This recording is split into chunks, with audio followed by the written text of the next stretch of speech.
오늘 우리가 이제 요한 2서의 말씀을 봅니다. 요한 서신의 두 번째 서신이죠. 두 번째 편지를 보게 되어지는데 요한 2서와 요한 3서는 매우 짧은 서신입니다. 그러다 보니까 말씀을 또 준비하고 또 이제 묵상하면서 준비한 저도 오히려 짧으니까 더 힘들어요. 왜냐하면 얘기할 게 없거든요. 본문이 길면은 그래도 뭔가 얘기할 게 많은데 본문이 짧으니까 참 이거를 어떻게 설계해야 되나라고 참 힘들고 고민되어지는 말씀 중 하나였는데요. 그래서 하나님의 은혜 가운데서 또 말씀을 부족하게나마 또 준비하고 또 이 시간 함께 그 말씀에 대한 은혜를 나누게 해주시도록 허락해 주신 것 같습니다. 오늘 말씀의 제목은 진리와 사랑 안에서 거하라 라는 말씀의 제목으로 오늘 요한 2서의 숲을 우리가 함께 산책을 해보려고 합니다. 우리가 요한 서신은 모두 이 요한 서신 세 개의 서신인데요. 이 세 개의 서신은 모두 공통되는 강조점이 있습니다. 그것은 무엇이냐면 서로 사랑하라 라는 이 계명을 지속적으로 강조를 합니다. 우리가 지난주에 요한 1서의 말씀을 보았고 오늘 2서와 3서의 말씀을 보았는데 요한 1서는 어떻게 보면은 우리가 지금 생각해 보니까 서로 사랑함에 대한 총체적이고 원론적인 이론을 우리에게 이야기해 준다라고 한다면 물론 이론은 아닙니다. 그래서 그런 관점으로서 요한 1서가 접근되어졌다라고 한다면 요한 2서와 3서는 어떤 관점으로 볼 수 있냐? 그렇다면 그 서로 사랑함에 대한 실제적인 적용에 대해서 이야기하는 것이 요한 2서와 3장으로 봐도 무방하겠구나라는 생각을 문득 들게 되었습니다. 그래서 요한 2서와 3서 같은 경우에는 실제적인 편지의 대상이 있습니다. 특별히 이제 요한 2서의 편지의 대상은 약간 좀 모호한 부분이 있지만 요한 3서 같은 경우에는 편지의 대상이 분명하게 있습니다. 아주 개인적인 서신으로서 이제 전달되어지는 그 요한 3서인데요.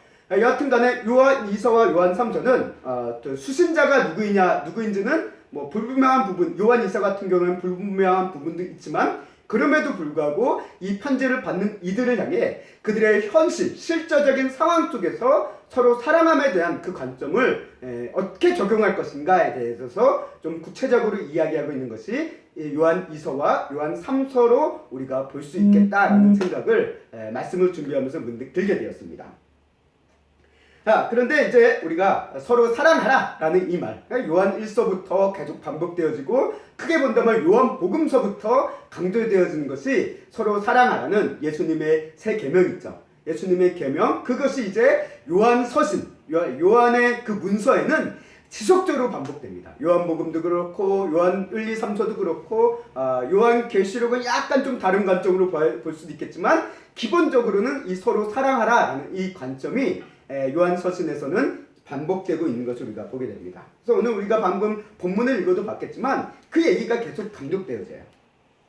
그렇다면 우리가 이 서로 사랑한다는 이 부분에 대해서 그럼 어디까지 우리가 서로 사랑해야 되냐라는 궁금증이 생길 수밖에 없습니다. 서로 사랑하는 게 무한하게 무조건적으로 사랑을 해야 되느냐라는 이런 의미. 그러면 어느 사람까지 어느 선까지 우리가 사랑해야 되느냐 이게 고민이 될 수밖에 없다라는 거예요.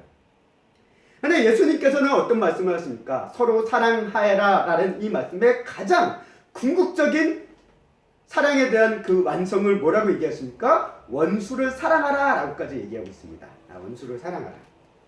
어떻게 보면 원수를 사랑하라 라는 이 얘기는 어떻게 보면 예수님께서 직접 이루신 모습이라는 거예요. 왜? 예수님이 십자가에서 죽으실 때 이 땅의 모든 죄인된 백성을 하나님 앞으로 나아갈 수 있게 그 길을 열어주셨고 그 사랑 때문에 하나님의 사랑 때문에 예수님께서 십자가에서 죽으셨다라고 이제 우리 신약에서는 이야기하고 있습니다. 우리가 성경을 봤을 때 하나님 앞에서 타락한 인간은 어떤 존재입니까? 죄를 가진 인간은 원수예요. 하나님과 인간은 죄를 가진 인간은 원수가 될 수밖에 없습니다. 그러나 그 원수 같은 인간을 하나님께서 사랑하셨기 때문에 누구를 보내주셨냐? 예수 그리스도를 보내주셨다는 거예요. 그 예수 그리스도 안에서 하나님께서는 그 원수를 사랑하라는 것을 이루셨다는 거예요. 완성시키셨다는 거죠. 그래서 하나님께서 친히 원수를 사랑함에 대한 궁극적인 모습을 예수 그리스도를 통해서 우리에게 보여주셨고 그것이 우리 성도들이 마땅히 또한 바라봐야 될 사랑의 궁극적인 목표다라고도 우리가 이야기할 수 있다는 것입니다. 근데 우리가 이 부분에 대해서 이 가르침, 원수를 사랑하라라는 이 가르침을 그냥 율법적으로 생각한다고 한다면 이것을 우리가 이룰 수는 없어요. 이룰 수 없습니다. 우리가 이 가르침을 생각하며 어떤 상대를 하더라도 무조건적으로 사랑해야 되겠구나라는 그 생각 자체가 틀린 건 아니지만 그것을 우리는 할 수가 없다라는 거예요. 그렇잖아요. 그것을 못하니까 내가 의무감에 짓눌릴 때도 있고 때로는 그것을 못해서 내가 죄책감에 짓눌릴 때도 있다라는 거예요. 근데 원수를 사랑하라라는 이 말씀이 우리에게 주신 율법이고 의무가 아니라 어떻게 보면 원수를 사랑하라는 이것은 예수님 안에서만 우리가 이룰 수 있는 유일한 길이라는 거예요. 왜? 예수님께서 그 길을 이미 이루셨기 때문에 그 예수님 안에 있을 때만 우리가 비로소 원수를 사랑할 수가 있는 거지, 예수님 밖에서는 우리는 원수를 사랑하는 건 고사하고 가까운 사람, 친한 사람조차 제대로 사랑하지 못하는 게 우리 인간의 현실이다라고 저는 조심스럽게 생각을 해보게 되었습니다. 그래서 예수님께서 십자가 위에서 자신을 조롱하면서 또 십자가 달리게 하신 이들을 향해 어떤 모습을 보이십니까? 그들을 향해서 얘기하기를 원망하거나 그들을 향해서 정죄하거나 하신 것이 아니라 오히려 저들의 영혼을 불쌍히 여겨달라고 기도하셨던 그 예수님의 모습이 어떻게 보면 원수를 사랑하고자 하는 그 모습의 한 단편이다, 하나의 모습이다라고 우리는 볼 수 있을 것 같습니다. 이런 예수님의 원수를 사랑하고자 하는 그 모습은 우리 자신으로는, 우리 의지로는 쉽사리 이룰 수 있는 것이 아니다라는 것이죠. 원수를 사랑한다는 것, 우리가 예수님 안에 있을 때, 우리가 지난 요한 1서의 말씀이 그래서 주제의 말씀이 본문의 설교의 말씀이 무엇입니까? 그리스도 안에 거하라 라는 말씀으로 이야기를 했다라는 것이죠. 그래서 하나님 안에, 예수 그리스도 안에 있을 때만, 예수 그리스도를 통해서 오는 하나님의 능력을 받을 때에만 우리가 비로소 원수마저도 사랑할 수 있는 것이지, 그것이 없이 예수님의 어떤 능력과 사랑과 생명이 없이 내 의지로서 원수를 사랑하고자 하는 것은 결코 될 수가 없다라는 것이죠. 결국 예수님을 닮아감에 따라서 이룰 수 있는 사랑의 궁극적인 완성의 모습이 원수를 사랑하는 수준까지 이루는 것이고요. 우리는 그저 그 수준에 도달하기 위해, 그래서 하나님의 예수님이 이루고자 하는 그 수준에 도달하고자, 예수님을 닮고자 끊임없이 나아가는 것이 우리 신앙생활, 성도들의 신앙생활의 모습이고요. 그 과정 가운데 원수를 사랑하기 이전의 단계로부터 우리가 이어져야 되는 사랑의 모습은 뭐냐? 서로 사랑하는 것이라는 거죠. 서로 사랑하는 것. 그래서 형제가 또는 가정이 교회 안에서 서로 사랑하는 모습이 이루어질 때 비로소 그 다음 단계로 나갈 수 있는 거지, 주변에 서로 사랑하지 못하는데 원수를 사랑하라는 것을 건너뛸 수는 없다라는 것이죠. 그렇잖아요. 내 주변에 있는 사람도 못 사랑하는데, 요한일서 말씀에서도 얘기하잖아요. 너 형제도 못 사랑하면서 어떻게 보이지 않는 하나님을 사랑할 수 있겠느냐라고 얘기한 것처럼 마찬가지예요. 우리 주변에 있는 가까운 사람도 사랑하지 못하는데 어떻게 원수를 사랑할 수 있겠습니까? 이 마찬가지의 순서라는 거죠. 결국 원수를 사랑하라라는 이 예수님의 말씀은 하나의 우리가 성도가 신앙의 성장의 감에 바라봐야 될 하나의 목표 지점이다라고 우리가 바라볼 수 있지, 이거를 내가 꼭 이루어야 되는 어떤 율법적인 의무, 사명, 감당 이로 내가 이걸 붙잡고 있다라고 하면은 이거는 우리에게 짐이 될 수밖에 없고 우리를 힘들게 하는 것이 될 수밖에 없다라는 것이에요. 하나님께서 주신 마음이라는 거죠. 원수를 용서하고 사랑할 수 있는 것. 그래서 오늘 우리가 이 원수를 사랑하라는 이 말씀을 우리가 묵상하다 보면, 그러면 우리는 모든 사람을 다 사랑해야 되냐, 모든 악인마저도 다 사랑해야 되냐 라는 질문을 할 수밖에 없다는 것이죠. 근데 성경은 물론 하나님께서는 궁극적으로 크게 하나님의 목표로 봤을 때는 모든 악인마저도 하나님께서 사랑하시고 구원받길 원하시는 것이 하나님의 마음은 맞습니다. 그러나 현실적으로 이 땅의 성도들이 살아갈 때 다 서로 사랑해라 라는 이 관점 속에서 사랑해서는 안 되는 사람도 있다라는 것을 오늘 요한 2서 말씀이 우리에게 얘기합니다. 서로 사랑하는 것은 우리 성도들이 가져야 될 삶의 본질, 신앙의 모습입니다. 그러나 그 서로 사랑한다는 이유 때문에 사랑하지 말아야 할 존재마저도 사랑한다면 그거는 아니다라는 것이죠. 자, 그렇다면 이제 우리가 오늘 요한서신, 짧은 요한서신의 말씀을 본론으로 들어가도록 하겠습니다. 자, 요한서신은 우리가 하나의 공통점, 강조점이 있다고 했죠. 그래서 서로 사랑하라는 예수님의 새 계명으로부터 모든 서신이 쓰여지고 있다는 거예요. 그래서 서로 사랑하라는 이 계명을 중심으로 요한 1서도, 요한 2서도, 요한 3서도 쓰여지고 있습니다. 그럼 서로 사랑함에 있어서 누구를 어디까지 어떻게 사랑해야 될까? 우리가 기본적으로 성경은 누구를 위해 쓰여졌느냐라고 얘기할 때 성경은 믿는 사람들을 위해서 쓰여진 책입니다. 아멘. 믿음의 공동체를 위해서 쓰여진 게 1차적인 목적이에요. 물론 그러니까 이 성경을 가지고 믿지 않는 사람들에게 하나님의 말씀을 전하고 하나님을 알게 하도록 알 수 있도록 도와주기 위해 성경을 사용하고 전달하지만 기본적으로는 이 성경이 쓰여진 가장 궁극적인 1차적인 대상은 누구였냐면 믿는 사람들을 위해서 쓰여졌다는 거예요. 아멘. 그렇기 때문에 이 서로 사랑하라는 1차적인 대상 역시 누구를 우리가 먼저 바라봐야 되냐면 같은 믿음을 가진 성도 간에 대한 사랑이다라는 거예요. 아멘. 이걸 우리가 먼저 인식하셔야 돼요. 이거 없이 서로 사랑하라고 했으니까 무조건 아무나 다 사랑해야 됐구나 막 이러면은 우리는 혼란에 빠질 수 있다는 거죠. 그러니까 성경은 1차적으로는 믿는 사람들을 위해서 쓰여진 것입니다. 그래서 그 믿는 사람들을 서로 사랑하라는 거예요.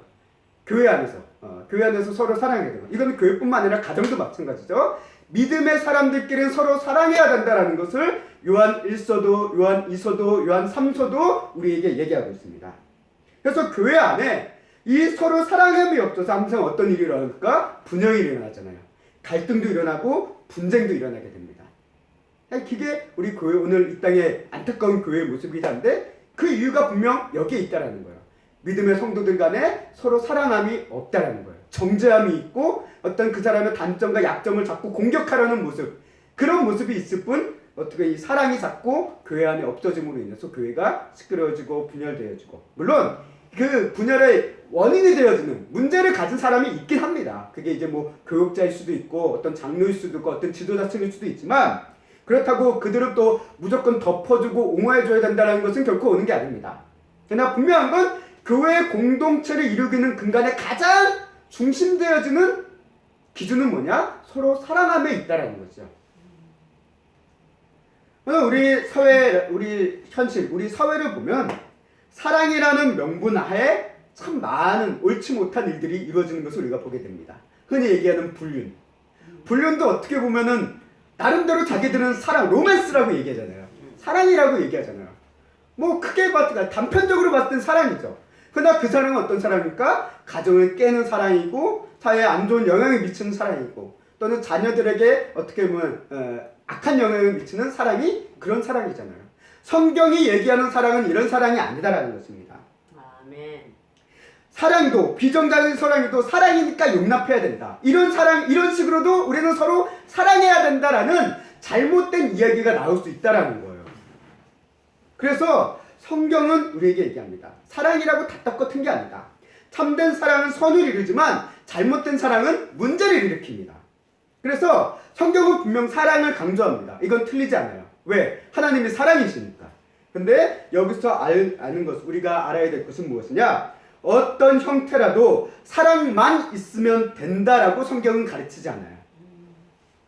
성경은 우리가 사랑을 함에 있어서 또 하나의 중요한 기준이 있다라고 우리에게 얘기하는데 그게 오늘 요한 2서 말씀에 두드러지게 나타납니다. 그것은 뭐냐? 진리 안에서 사랑하는 거예요. 아멘. 진리와 사랑, 이게 함께 간다라는 것이죠. 기독교의 사랑은 사랑이라는 명분하에 모든 것이 허용되지 않습니다.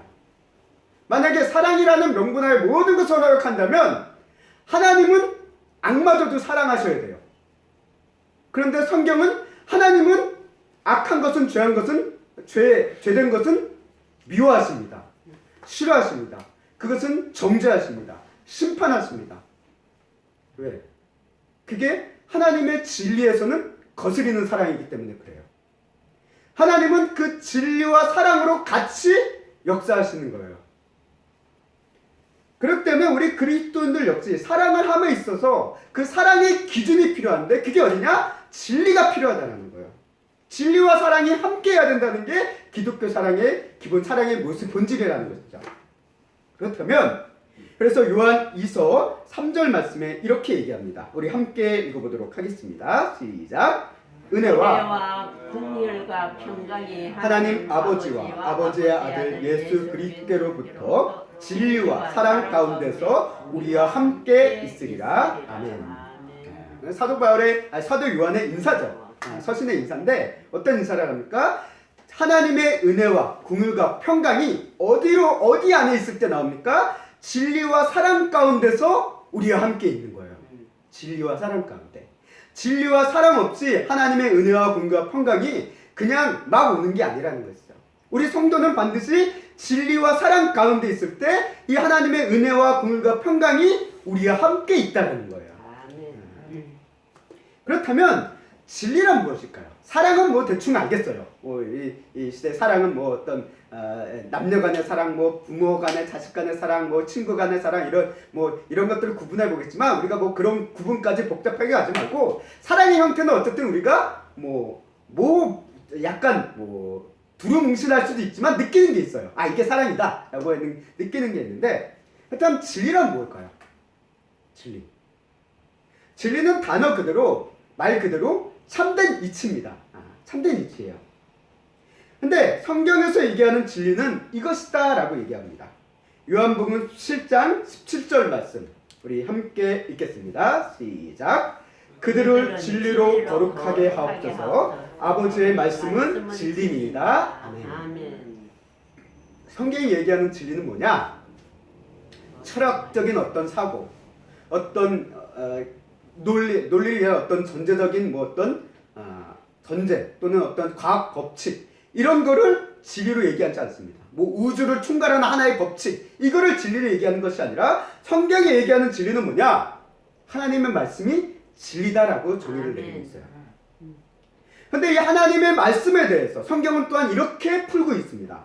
요한복음 1장 14절 말씀 함께 읽도록 1장 14절 말씀이 제가 빠졌네요. 제가 읽겠습니다. 말씀이 육신되어 우리 가운데 거하심에 우리가 그의 영광을 보니 아버지의 독생자의 영광이요 은혜와 진리가 충만하더라 라고 이제 요한복음 1장에 나와 있습니다. 이 요한복음 1장을 보면 하나님의 말씀에 대해서 설명하고 있어요. 결국 하나님의 말씀이 무엇이냐? 예수 그리스도다라는 것을 요한복음 1장이 이야기하는 것을 보게 되죠. 결국 진리는 하나님의 말씀이에요. 그 하나님의 말씀이 그런데 무엇입니까? 예수 그리스도라는 거예요. 결국 진리는 예수 그리스도라는 거예요. 결론이 이렇게 나오죠. 그래서 예수님께서 친히 자신의 말씀하시기를 그래서 이런 얘기를 예수님께서 하신 것입니다. 요한복음 14장 6절 말씀 함께 읽겠습니다. 시작. 예수께서 이르시되 내가 곧 길이요 진리요 생명이니 나로 말미암지 않고는 아버지께로 올 자가 없느니라. 아멘. 예수님의 자기 선언이다 라고 얘기하고 있는데 그 중에 하나를 예수님 자신에 대해서 뭐라고 얘기합니까? 내가 진리다 라고 얘기하고 있다는 거예요. 내가 진리다. 그래서 성경에서 얘기하는 진리란 결국 무엇이냐? 예수 그리스도가 진리라는 거예요. 성경이 얘기하는 진리는 어떤 특정한 철학, 학습 이론, 과학 법칙 또는 이 율법 성경에 나와 있는 어떤 특정 하나의 구절을 얘기하는 것이 아니라 예수님 자체가 진리라는 거예요. 예수님 자체가 진리라는 것은 무엇입니까? 결국 예수님의 가르침과 사람들에게 보여준 삶의 모습, 그분이 가르치는 생각하고 있는 생각, 그리고 가치관, 이 모든 것이 다 진리라는 거예요. 진리라는 거예요. 결국 우리가 서로 사랑함에 있어서 중요한 것은 진리 안에서 사랑해야 된다는 건 결국 어떤 말로 풀었을 수 있습니까? 예수 그리스도 안에서 사랑해야 된다는 거예요. 예수님 안에서 사랑하는 것. 이게 서로 사랑함에 대한 가장 기본적인 기준이라는 것이죠. 우리가 사람들을 보면 예수님 없이도 서로 사랑할 수는 있습니다. 그렇잖아요. 지금 이 땅에 예수님을 믿지 않는 수많은 사람들이 있어요. 그 사람들이 사랑이라는 행위를 안 합니까? 해요. 사랑하며 살아갑니다. 또 어떤 이 어려운 이웃, 불우이웃도 돕고하면서 살아갑니다. 분명 예수님 없이도 서로 사랑할 수는 있어요. 그 중에는 다른 사람이 보기에, 심지어는 우리 믿는 사람들이 보기에 정말 아름다운 사랑을 보여주는 사람들도 분명 없잖아 있습니다. 그러나 우리 그리스도인들은 예수님 밖에서 서로 사랑하는 삶의 모습을 추구해서는 안 된다는 거예요. 아멘. 예수님 없이도 사랑할 수 있지만 그러나 성경에서 얘기하는 그리스도인의 삶의 모습은 예수님 없이 서로 사랑하는 데 대한 모습은 이야기하고 있지 않습니다. 그리스도인은 오직 예수님 안에서 서로 사랑해야 된다는 거예요. 그래서 요한 2서는 매우 짧은 서신입니다. 신약성경 가운데 가장 짧다라고 얘기하고 있는데 이 내용 자체도 그래서 복잡하지 않아요. 내용도 되게 간순합니다. 이야기도 정말 짤막해요. 그래서 선편지 서론에서 우리가 오늘 읽은 본문의 말씀이죠. 서론의 말씀에서도 서로 사랑함에 대해서 가장 먼저 언급을 합니다. 그래서 요한 2서 4절과 5절 말씀 다시 한번 읽어보도록 하겠습니다. 시작. 너희 자녀들 중에 우리가 아버지께 받은 계명대로 진리를 행하는 자를 보니 내가 심히 기쁘도다. 부녀여, 내가 이제 내게 구하노니 서로 사랑하자. 이는 새 계명 같이 내게 쓰는 것이 아니요 우리가 처음부터 우리가 가진 것이라. 아멘. 서로 사랑하자라는 얘기를 반복합니다. 자녀들이 서로 사랑하는 모습을 보니까 내가 기쁘다라고 얘기하고 있고, 부녀들을 향해 이제 우리들도 또 서로 사랑하자라는 말을 이 두 구절에서 벌써 반복을 하고 있는 것을 보게 됩니다. 여기서 이 부녀와 자녀가 누구냐라는 거에 대해서는 약간 신학자마다 이해하는 해석이 좀 다릅니다. 근데 이 부분에 대해서는 이 교회 모임을 가지게 하는 어떤 특정한 교회 지도자, 층이 되어지는 한 여인과 그 자녀를 이야기하는 개인적인 부녀와 자녀일 수도 있고요. 또 어떤 학자들은 이것을 부녀와 자녀를 교회와 성도에 대한 비유적인 표현이다라고 해석하는 사람들도 있습니다. 그러니까 어느 쪽인지는 몰라요. 왜냐하면 요한 2서에 대한 본문이 너무나도 짧기 때문에 이게 누구를 지칭하는지는 명확하지 않습니다. 그러나 이게 특정한 개인에 대한 표현인지 아니면 교회와 성도에 대한 비유적인 표현지에 대한 해석은 분분할 수 있지만 어느 쪽이든지 간에 우리가 성경 본문을 이해하는 데는 큰 문제가 없습니다. 우리가 초대교회 당시에는 어떤 모습이 있었냐라고 했을 때 교회는 어떻게 형성됐습니까? 우리가 예수님 당시에도 보았지만 마가의 다락방처럼 하나의 어떤 특정한 가정 안에서 모임이 이루어졌다는 것을 우리가 보게 됩니다. 오늘날처럼 이렇게 교회 어떤 가정 바깥에 교회라는 어떤 건물이 있고 이렇게 사람이 모이는 게 아니에요. 대부분 초대교회는 어떻습니까? 특정한 가정, 누군가의 집에서 교회가 시작되어졌고 거기서 모임이 이루어졌다는 거예요. 그게 이제 서신서를 통해서도 우리가 보게 되어지고 사도행전을 통해서도 우리가 몇 번씩 엿보게 되어집니다. 그리고 또한 이제 예수님 역시도 항상 예수님의 공생의 사역을 볼 때도 어때요? 회당을 중심으로 하지만 또 그렇지 않고 누군가의 집에 들어가서 가르침을 전하고 모임을 가졌던 것을 우리가 예수님의 복음서를 통해서도 보게 된다는 거죠. 결국 이런 모습을 봤을 때 우리가 알 수 있는 하나의 당시의 풍습을 볼 수 있는데 당시의 목회 형태라는 것은 오늘날과 좀 모습이 달라요. 오늘날은 어떻습니까? 저와 같이 이제 어떤 목회자라든가 교육자가 이 교회 안에 주중에 거의 상시 거주하는 그런 형태를 가지고 있지만 사도 바울과 같은 초대교회 때는 어떻습니까? 사도 바울과 같이 교회를 세우고 떠나고 하는 순회 목회라고 그래요. 순회 목회. 이런 식의 형식이 주를 이뤘다라는 것을 우리가 보게 됩니다. 물론 그렇다고 해서 각 교회 공동체에 어떤 그 교회를 위한 지도자가 없었다라는 건 아니에요. 지도자가 있었지만 그러나 그들보다도 사도들과 또는 그들이 보낸 사람들을 통해서 가르침을 받는 것이 좀 더 보편적이고 일반적인 경우가 많았다라는 거예요. 그래서 사도 바울의 서신을 보면은 항상 누구를 보내고에 대한 얘기가 많이 나오잖아요. 그래서 그 이후 이런 모습이 있었기 때문에 그 당시의 풍습, 결국 이 교회가 있으면, 거장안에 어떤 교회가 있으면 그 안에 어떤 가르침을 전하기 위해서 오는 사람들이 있다라는 거예요.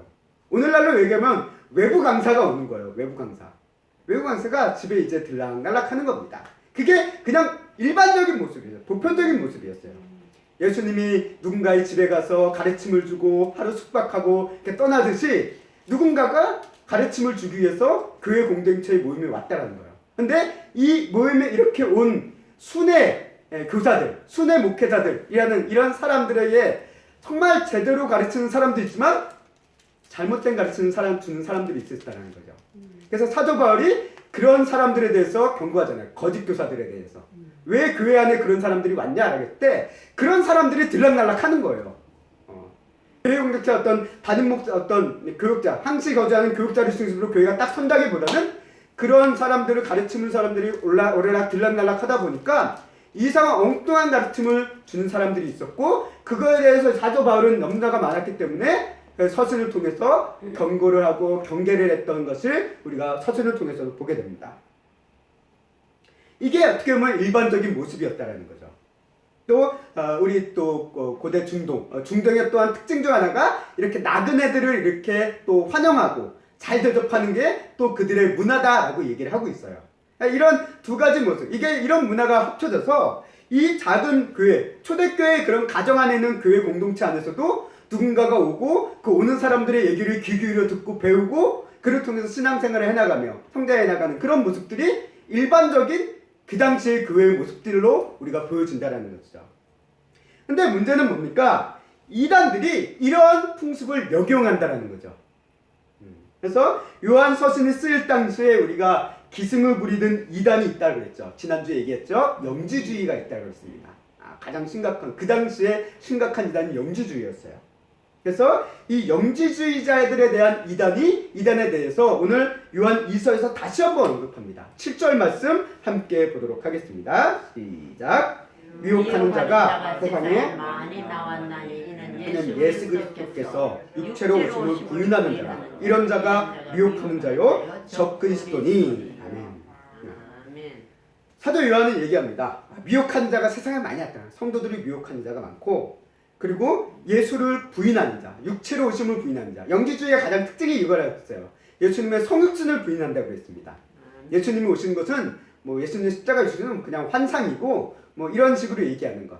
이게 영지주의의 특징이었어요. 근데 그거를 부인하는 자는 미혹하는 자고 또 적그리스도다라고 얘기하고 있어요. 그리스도를 대적하는 자, 적그리스도다라고 얘기하고 있죠. 이런 이단들이 표방으로 이제 가르침을 가진 자들이 교회 안에 찾아온다는 거예요. 여러분, 이 교회 공동체는 이 사람이 어떤 존재인지를 모르니까 받아들일 수 있잖아요. 예수, 뭐 가르침을 주기 위해서 왔다라고 하니까 환영을 하는 거예요. 가르침을 들어보니까 이상한 가르침을 한다는 거죠. 그리고 이런 이들에 대해서 이제 사도 요한이 얘기합니다. 이런 이단적인 사고와 가르침을 가진 이들에 대해서는 서로 사랑함의 관점을 적용하지 말 것을 오늘 우리에게 이야기하고 있다는 거예요. 그래서 2서 10절 말씀 함께 읽겠습니다. 시작. 누구든지 이 교훈을 가지지 않고 너희에게 나아가거든 그를 집에 들이지도 말고 인사도 하지 말라라고 얘기하고 있습니다.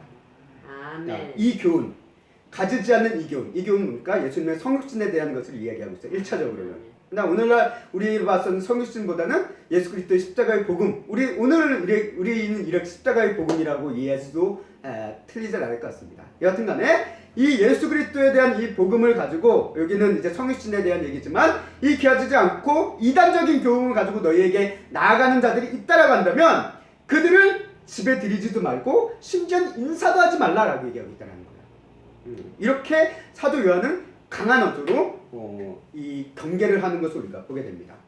어떻게 보면 누군가를 집에 들인다라는 것은 그만큼 친하지 않으면 집에 들일 수가 없잖아요. 어떻게 보면 우리 집안에 누군가 외부인이 온다는 것은 우리 안에 많은 삶의 모습을 보여준다는 것이기 때문에 친밀한 사람이 아니고선 집에 잘 들어오지 않습니다. 근데 물론 우리의 문화는 좀 다르니까 다른 측면이 있지만 여하튼간에 누군가를 집에 들인다라는 것은 그만큼 쉬운 일이 아니고 또 그만큼 그들에게서 마음을 열고 있다는 얘기도 한데요. 사도 요한이 이렇게 집에도 들이지도 말고 인사도 하지 말라는 것은 그들에 대해서 마음을 열지 않고 또 그들에 대해서 친하게 지내지 말라라는 의미기도 한다는 것이죠. 만약에 서로 사랑하라 라는 이 앞서 본 4절과 5절 말씀에 나온 말씀, 그 말씀을 적용한다면 이단마저도 받아들여야 돼요. 그렇잖아요. 그들도 나름대로 믿음을, 예수님에 대해 이제 그리스도의 신앙에 대해서 가지고 일단 표면적으로는 나오니까 받아들여야 되는 거예요. 근데 사도 요한은 이 부분에 대해서 냉정하게 칩니다. 물론 우리가 이단들이라고 하더라도 그 이단의 가르침에 빠져서 미혹돼서 잘못된 신앙에 가진 자들이 정말 그들의 영혼이 불쌍하고 그들이 안타깝고 또 그들을 위해서 하나님께서 하나님의 영혼을 구원을 위해서라면 이단에 빠진 이들을 위해 안타깝게 여기는 마음이 필요한 것도 사실이에요. 근데 이단에 빠졌다라고 우리가 그들을 배척하고 그들을 정죄하고 그들을 멸시할 필요는 없습니다. 그 하나님의 뜻이 아닐 거예요. 그래서 만약에 그런 관점을 우리가 가져야 된다고 한다면 요즘 이 기독교 이단 상담 하신 분들의 의미는 아무것도 없는 거잖아요. 근데 기독교 이단 상담을 통해서 이단에 빠진 사람들이 돌아오고 신앙을 회복하고 하나님 앞에 다시 나아가는 그런 변화된 모습도 있기 때문에 이단에 빠진 영혼들, 그 사람들을 불쌍히 여기고 사랑의 마음을 가지는 것은 중요합니다. 중요합니다. 그러나 그런 마음과의 결계로 이단의 가르침과 사고로 무장한 이들을 가까이 하는 것, 또 그들의 이야기를 듣는 것은 별개의 문제라는 거예요. 별개의 문제라는 거예요. 우리가 금묵자 흙이라는 이제 사자성어도 있듯이 먹물을 가까이 하면 나도 검게 되듯이 이단의 사고와 가르침을 가까이 하면 나도 모르게 거기 빠져들어간다는 거예요. 이단들의 가르침은 잘 듣는 순간 어떻게 되냐면 우리 안에 독이 풀리는 거예요. 그래서 그들의 주장이 다 생각을 해보게 돼요, 자꾸. 그러면서 나도 모르게 빠져들어갈 수 있다는 겁니다. 그래서 이단의 가르침이라는 게 어떻게 보면은 우리가 간단하게 얘기하지만 상당히 교묘합니다. 교묘해요. 그래서 심지어는 신학생들도, 심지어는 목사들도 이단의 가르침을 듣다면 거기에 빠지는 경우가 많다라고 얘기해요. 그만큼 교묘한 거예요. 그렇기 때문에 사도 요한은 이런 위험성을 알고 있기 때문에 애초부터 그런 사람들을 받아들이지 말고 말도 걸지 말라까지 단호하게 이야기한다는 거예요. 우리가 성도가 이단이 함께하고 그들과 말을 나누며 친하게 지내는 것은 악한 일에 동참하는 것이다 라고 사도 요한은 그렇게 바라보고 있다는 거예요. 그래서 오늘 말씀 11절 말씀 읽겠습니다. 시작. 그에게 인사하는 자는 그 악한 일에 참여하는 자입니다. 아멘. 그래요. 사도 요한은 이렇게까지 경계를 두고 있다는 거예요. 이단의 위험성을 이렇게 바라보고 있다는 거예요. 우리가 서로 사랑한다는 것, 믿음의 성도들끼리 서로 사랑한다는 것 정말 중요합니다. 그러나 아무거나 모든 것을 다 사랑해서는 안 된다는 거예요. 진리 안에서 사랑해야 된다는 거예요. 진리 안에서 사랑하다 보면 이단은 결코 사랑할 수가 없다는 거예요. 왜? 진리를 벗어났기 때문에. 그래서 요한일서 9절 말씀에서 얘기하잖아요. 함께 읽겠습니다. 시작. 지나쳐 그리스도의 교훈 안에 거하지 않은 자는 다 하나님을 모시지 못하되 교훈 안에 거하는 그 사람은 아버지와 아들을 모시느니라. 아멘. 지나치는 자들이 있어요. 하나님의 교훈에 거하지 않는 자들이 있어요. 이게 진리 안에서 벗어난 자들입니다.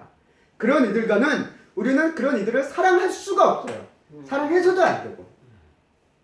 물론 이단에 대해서 사랑하지 말라는 게 막 무슨 이단 신문을 하듯이 막 막대하고 그들을 정죄하고 저주하고 막 위협하고 이런 의미는 아닙니다. 진리 안에서 서로 사랑한다라는 것을 너무 극단적으로 치우치면 뭐 이런 안 좋은 모습도 있잖아요. 뭐 어떤 사람이 뭐 남의 절간에 가서 불상을 부수고 왔다. 막 이런 얘기가 뉴스 가운데 가끔 들릴 때가 있잖아요. 그 사람은 뭐 하나님의 진리를 회복한다라는 뭐 사명감을 가지고 하는 것일지도 모르지만 세상이 바로 하나님의 모습은 하나님의 가르침은 분명 그게 아닐 겁니다. 자기 스스로가 그 불상을 가져온 어떤 주인이 스스로가 부수는 건 모르지만 내 것도 아닌데 그것을 부수러 간다는 건 저는 우리가 좀 조심스럽게 나가야 될 모습인 것을 우리 시대적인 모습을 통해서 또 성경을 통해서도 우리가 보게 됩니다.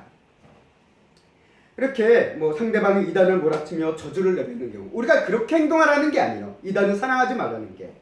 그러나 사도 요한은 찾아온 이단에 대해서 그들을 매몰차게 뭐 또 물리치고 몰살시키라 라는 게 아니라 사도 요한은 뭘 얘기합니까? 상대하지 말라라고만 얘기하고 있어요. 상대하지 말라. 그들의 얘기를 듣지 말라라고만 얘기하고 있습니다. 우리는 분명 이단에 빠진 사람들, 그들을 안타깝게 여기고 그들을 위해 기도하며 그들이 참된 신앙과 복음 안으로 돌아오기를 전할 수는 있어요. 그러니까 이야기할 수는 있습니다. 그러나 중요한 건 우리가 이단에 빠진 이들을 가르침을 가볍게 여기면서 그들의 얘기를 듣기 시작해서는 안 된다는 거예요. 듣지 말아야 된다는 겁니다. 그래서 친하게 지내지 말아야 된다는 거예요. 물론 이게 이단에 빠진 사람들이 뭐 가족이나 친인척일 경우에는 친하게 지내지 말라는 말이 적용하기가 참 어려운 부분이잖아요. 근데 오늘 이 요한 이서의 말씀은 친인척 여부를 떠나서 예수 그리스도의 진리 안에 가진 교회 공동체를 위해서 쓰여진 거예요. 그러다 보니까 필연적으로 그들을 향해 교회 공동체를 지키기 위해서는 이단을 결코 가까이 해서는 안 된다는 것을 우리에게 얘기한다는 것이죠. 오히려 어떻게 보면 가족이기 때문에 친인척이기 때문에 이단의 가르침이 더 쉽게 침투할 수 있어요. 그런 위험성이 있기 때문에 우리는 이단의 가르침, 이단의 얘기라고 한다면 애초부터 하지 말라, 듣고 싶지 않다라고 거절하셔야 된다는 거죠. 거절하시고 거기에 대해서 아예 관심조차 기울이지 마시기 바랍니다. 물론 이를 위해서 우리 교회가 이단에 대해서 좀 잘 알려주고 이런 형태가 이단이다라는 것을 알려주는 게 또 교회가 해야 될 몫인 것 같습니다. 몫인 것 같고요. 그러나 이 요한일서가 교회 공동체의 온전한 신앙을 위해서 쓰인 것인 만큼 이단에 빠진 가족이나 친척들을 향해서 이런 얘기를 한다면 참 매몰차게 들려질지도 모르지만 이건 어쩔 수 없을 것 같습니다. 한 개인과 가정에 대해서는 어려운 부분이지만 교회 공동체, 믿음의 공동체를 지키기 위해서는 반드시 지켜져야 될 부분이다라는 것을 사도 요한은 오늘 말씀을 통해서 쓰게 줍니다. 어떤 사람들은 종종 자신이 이단과 대면해서 그들을 고치고 그들을 건져내고 참된 그리스도의 신앙으로 돌려보겠다라는 생각을 가진 이들이 있을 수도 있어요. 근데 그런 생각은 어떻게 보면 우리의 교만일 수도 있습니다. 왜? 그 돌리는 거 쉽지 않거든요. 기독교 이단 상당한 사람들도 매우 조심스럽게 합니다. 매우 조심스럽게 하고 오랜 기간을 걸려서 간신히 하는 게 이제 이단 상담이기 때문에 결코 쉬운 일이 아니에요. 물론 하나님께서 그 사람에게 특별한 사명을 주셔서 특별한 목적을 주셔서 그 길을 가게 하실 수 있지언정 우리 성도가 함부로 그렇게 가는 건 매우 위험한 일입니다. 매우 위험한 일이에요. 사람들, 성도들이 그런 오류에 좀 잘 빠져요. 내가 이런 이단을 떠나서 내가 믿지 않는 사람과 결혼해서 믿지 않는 사람들을 믿음의 길로 돌이키겠다라는 그런 교만한 생각을 하기 쉬운데 겨우 쉽지 않습니다. 쉽지 않아요. 때문에 믿음의 사람들은 같은 믿음의 사람들끼리 하는 게 가장 좋은 모습이고 삶의 모습인 것을 우리는 성경은 얘기합니다. 그래서 물론 하나님께서 뜻하시면 그렇게 바꿔가실 수 있지만 그게 마치 내 사명인 거냐, 내가 해야 될 일인 거냐 생각하면서 함부로 나가는 것은 좀 주의를 기울여야 된다라는 것을 오늘 성경은 우리에게 얘기합니다. 결국 우리가 이단에 빠지지 않기 위해서 성경을 잘 배우고 공부하는 거 중요합니다. 중요해요. 하지만 이단에 빠지지 않는 가장 좋은 길은 이단에 가까이 하지 않는 게 가장 좋은 거예요. 가까이 하지 않고 그들의 얘기에 귀를 기울이지 않는 것. 그게 가장 좋은 겁니다. 그래서 이단들은 저기 서 있어. 우리 이 검단 사거리에 참 이단이 많습니다. 신천지도 있고요. 여호와 증인도 있고요. 그리고 이제는 또 하나님의 교회도 나오더라고요. 나와가지고 막 전도를 뿌리는데 결국 그들의 얘기의 시작점은 뭡니까? 자신들의 이야기를 듣게 만들려는 거예요. 듣게 만든다는 거. 그게 목적이 있어요. 우리가 성도가 서로 사랑해야 되지만 이단적인 사고 신앙을 가진 사람들은 사랑해서는 안 된다는 거예요. 그런 사람들을 인간 받아들여서는 안 돼요. 왜? 우리의 신앙이 무너질 수 있고 교회의 신앙이 무너질 수 있기 때문에 그렇습니다. 그래서 교회 안에 교회들마다 뭐 신천지 사절 출입 금지라고 딱 붙이는 게 매몰차 보이고 좀 안 좋아 보일 수도 있습니다. 그러나 그거를 붙이는 이유가 왜 그러느냐? 교회 공동체의 신앙을 지키기 위해서 필요한 부분이기 때문에 그렇다라는 것이죠. 그래서 이단을 가까이 하다 하나님께서 주신 복과 상을 잃어버리는 그런 안타까운 일에 빠지지 말 것을 오늘 사도 요한은 이 서신서를 통해서 얘기합니다. 그래서 8절 말씀 함께 읽겠습니다. 시작. 너희는 스스로 삼가 우리가 이런 것을 잃지 말고 오직 온전한 상을 받으라. 아멘. 사도 요한이 얘기합니다. 스스로 삼가 이런 것을 잃지 말라. 온전한 상을 받으라 라고 얘기합니다. 온전한 상은 무엇입니까? 결국 구원의 완성이에요. 구원의 완성입니다. 예수 그리스도의 믿음으로 구원의 완성되는 그 길까지 너희가 잃어버리지 말고 가라라고 이제 사도 요한은 이에게 말씀을 통해서 이야기하고 있는 것을 보게 됩니다. 이제 말씀을 정리하겠습니다. 우리 성도가 사랑한다는 것 매우 중요한 일입니다. 성도의 가정 안에서 우리는 서로 사랑해야 됩니다. 성도의 교회 안에서 우리는 서로 사랑해야 됩니다. 이렇게 성도가 사랑함을 통해서 가정과 교회가 이 땅에서 마치 하나님의 나라, 천국과 같은 그런 은혜로운 곳이 될 수 있음을 성경은 우리에게 얘기합니다. 하지만 동시에 성도가 사랑하지 말아야 할 존재도 있습니다. 세상을 사랑하지 말아야 되고 이단을 사랑하지 말아야 된다는 것을 오늘 말씀은 얘기합니다. 세상과 이단을 살아가면 천국 같은 기쁨은 사라지고요. 어떤 것이 됩니까? 지옥같이 되는 거예요. 그래서 우리가 이단에 빠진 가정을 보면 참 어려움을 많이 겪는다라는 것을 듣게 되어져요. 마치 지옥과 같이 되는 거예요. 오늘 이 자리에 함께하는 우리 세움교회 성도님들이 정말 서로 사랑하십시오. 그러나 이단은 사랑하지 말고 이단의 이야기에 애초에 귀 기울이지 마시고 관심도 가지지 마시기 바랍니다. 특히 우리 검단 사거리 이 지역에 많은 이단이 있습니다. 그런 사람들을 보면 참 이단에 빠진 사람들이 많다라는 것을 우리는 새삼 느끼게 돼요. 새삼 느끼게 됩니다. 그런 사람들을 우리가 안타까워할 수 있지만 그들은 이단적인 가르침을 이미 무장된 사람들이 나오는 거예요. 그렇기 때문에 우리는 그들을 함부로 가까이 해서는 안 됩니다. 여기 나오는 사람들은 아무나 안 나와요. 이단들 여기 나오는 사람들은 한마디로 좀 맨숭맨숭한 사람은 안 나옵니다. 그야말로 한마디로 철저하게 자신들의 그거로 세뇌되고 무장된 사람들만 나옵니다. 그렇기 때문에 우리가 그들에게 함부로 가는 것은 그냥 사자의 굴에 자신의 머리를 집어넣는 것과 똑같은 일이야. 그러니까 가까이 가시지 마시기 바랍니다. 우리가 그렇다고 또 이단들과 가서 소리치며 싸울 수는 없잖아요. 그건 또 그리스도인의 모습일 수도 아닙니다. 왜? 세상 사람들이 보기에는 이단이나 그리스도인이라 구별이 안 되거든요. 그게 그놈 같아 보이거든요. 그러니까 우리는 싸울 수도 없어요. 우리가 해야 돼 그들이 이길 수 있는 방법은 뭡니까? 예수님의 복음으로 이단의 헛된 가르침을 무너뜨릴 수밖에 없다는 것입니다. 예수님의 십자가의 복음, 그 진리와 사랑으로 영혼들을 구원하며 나아가고 지켜가야 되는 것이 우리 교회의 사명이고 정말 우리 믿음을 가진 우리 성도의 또한 사명임을 오늘 말씀을 통해서 다시 한번 우리에게 일깨워 주십니다. 세움교회 성도 여러분, 서로 사랑하십시오. 그러나 거짓된 진리를 가진 자를 사랑하지 마시고 또 그들을 가까이 하지 마십시오. 오직 진리이신 예수님 안에서 서로 사랑하시는 우리 귀한 성도님들과 또 가정과 이 교회가 되기를 주님의 이름으로 간절히 소망하고 축원합니다.